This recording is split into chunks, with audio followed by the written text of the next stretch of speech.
35 vjet mjerim, a është koha për një revolucion politik në Shqipëri? Për 35 vjet, Shqipëria ka qenë një laborator i pafund tragjedish, korrupsioni ka ngrënë themelet e shtetit, mundësitë për zhvillim janë mbyllur para të rinjve.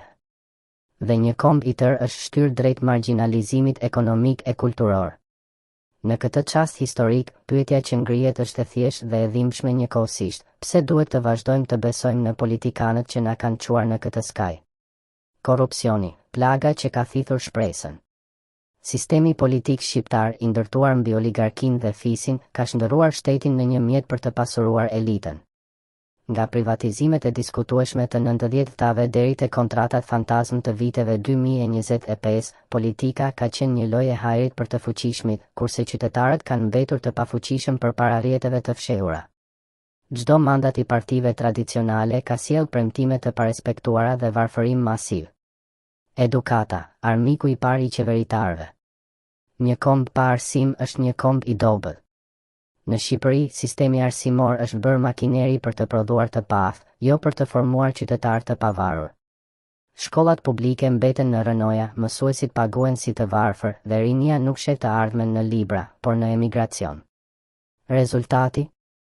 Një brez i humbur, i detyruar të zgjedh midis rrugëve të errëta, disa kthehen në shitës të kanabis ose krim të organizuar, të tjerë ikin në Evropë si skllav të ekonomisë së hollë, pastrues, kuzhinier, ndërtues eti. Kurse disa tjerë shpjen në mashtrime elektronike ose vjedhje. Politikanët, zotërit e mjerimit.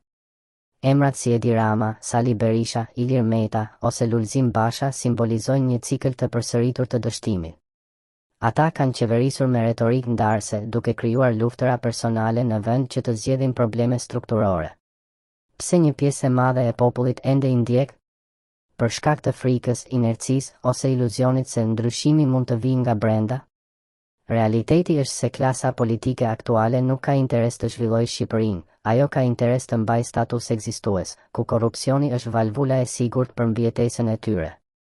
Kombit i ndershëm dhe lindja e një revolucioni.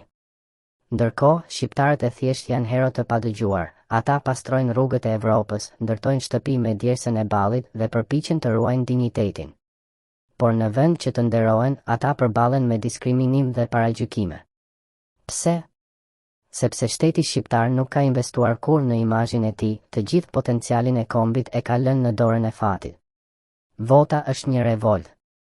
Të votosh për të njëjtët fytyra pas 35 vitesh mjerim nuk është thjesht një gabim, është vetvrasje kolektive.